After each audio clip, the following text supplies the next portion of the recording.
Guess where we're going? Guess where we're going? We're going to the mansion house. We're not stopping long because we've got too much to do today. So it's very, very brief. So I'm just going to show you a couple of rooms, but hopefully in future what we're going to do is we're going to visit in full. But we've been in here before. So what we have, of course, there, very nice gentleman over there. Give a wave. And so we are inside now the Mansion House of York. So the Mansion House, the first purpose-built residence for a Lord Mayor ever in the country. We've looked at it from the outside, we've admired it on many occasions from the outside. This time we're looking at it for its interior. So I'm just going to come around to this side. I don't want to film people that do wish they filmed. But this, we're inside the official residence of the Lord Mayor of York. Just take that in for one moment. We're inside the official residence of the Lord Mayor of York. Look at that table. Look at the sheen, look at the polish, look at the care that has been taken of this. That table is absolutely amazing, isn't it? And of course, if we just come round to see the crests on the chairs, I'll just tip that forward a little bit. The crests of York. Now, a few of you have asked, both yesterday and times gone by, about the famous hat that forms part of York's civic regalia.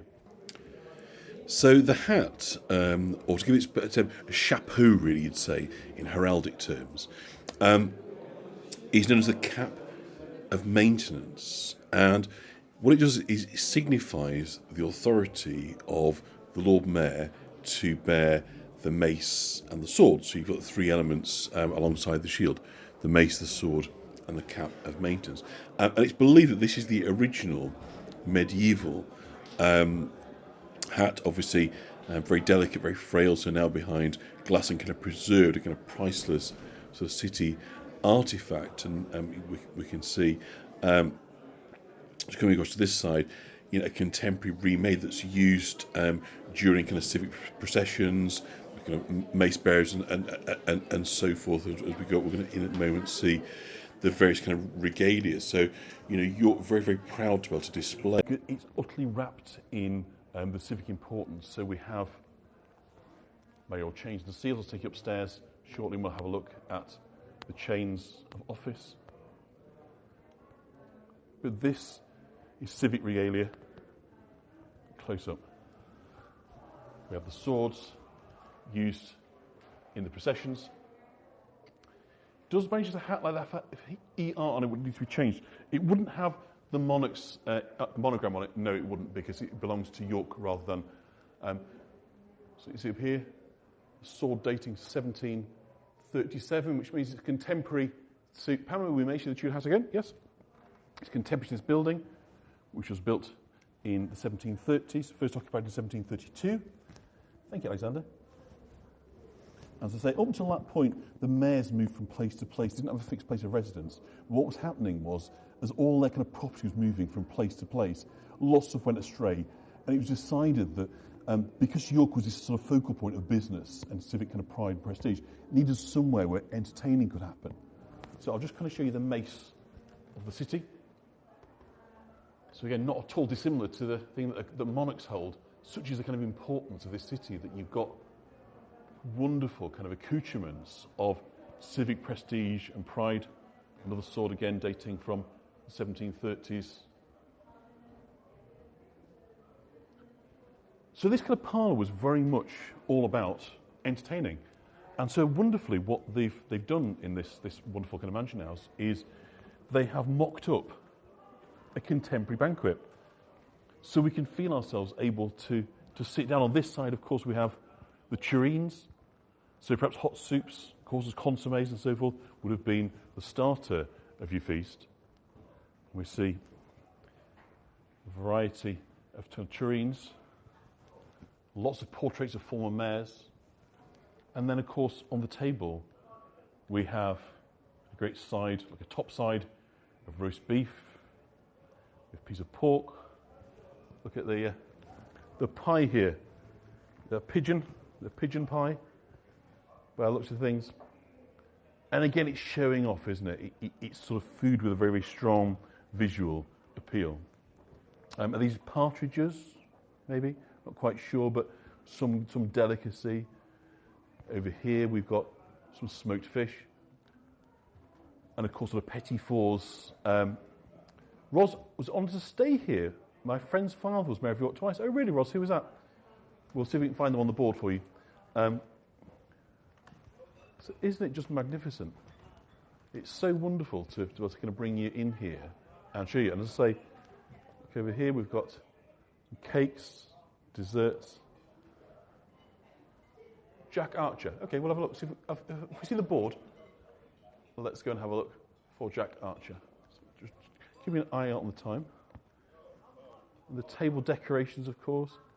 So it just gives us a sense, really, of the kind of sumptuousness of this, but also, of course, the wealth of what people would expect in terms of being entertained here. Let us, assuming the Wi-Fi holds up, let's go into the robing room, because this is where the civic robes are held. This is the Lord Mayor, Lady Mayoresses, sheriffs, gears. Isn't it fabulous to be able to step in and these outfits, of course, have had to be restored. So this is the historic ancient Lord Mayor's costume, but you can see it's really rather threadbare. It's rather worn. So we have a more contemporary copy. This is the sort of nature of the beast. Is, we've had Lord Mayors going back, 800 years. So consequently, things do wear out. They need replacing.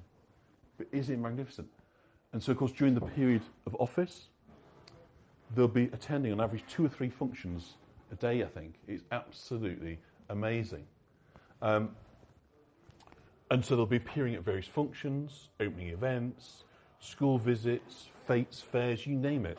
They're very, very visible. And during their period of office, they nominate certain charities. So we have a wonderful portrait of a former Lady Mayoress here. Let's go up the stairs. I'm going to go up now towards the sort of salon, which is the main sort of greeting place. So yesterday we were down there. Remember yesterday those were on the tour? We were in the Guildhall. Thank you, Marion. Thank you for those who left tips. It's most appreciated. A lot of work has gone into this one. So it is, it's not a fancy dress, it's a symbol of office. But now this chap here, for many years, was something of a disgrace to come through. He's known as George Hudson, or that was not known as, that was his name, George Hudson. And he was mayor 4 times, but he got himself rather embroiled in financial scandal that associated with the railways. He was a railway pioneer, and he was the man who brought the railways to York. But in order to have the railways constructed, obviously you need to raise a great deal of capital. And what George Hudson was very, very good was persuading them of the returns they'd get. And it was a bit like, to a degree, a bit like a Ponzi scheme, insofar as, no, not a Ponzi scheme, that's cruel, but rather a lot of the easy money had been taken early on, but then suddenly into areas where the engineering challenges were a great deal tougher. And so consequently, the returns were far, far less. And so he ended up being discredited, he was almost jailed, he was bankrupted, and for 100 years, George Hudson was a persona non grata in York. But it is now restored to us. So this is the Salon. Date for the 1730s. This is the place of civic entertainment here in York. Opulent is not the word. Look at the Lord Mayor's change just in a moment. What do we think?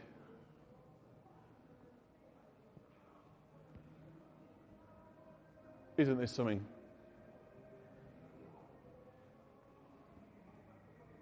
I know. There's almost no words that I need to say about this other than it gives you a sense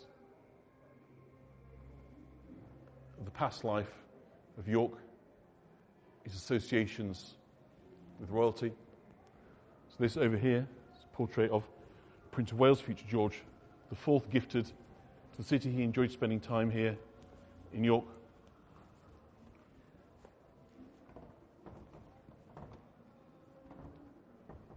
Our future King George IV there. Isn't it just quite wonderful? Again, I wish I had the minus zoom on here to enable you to be able to see it all.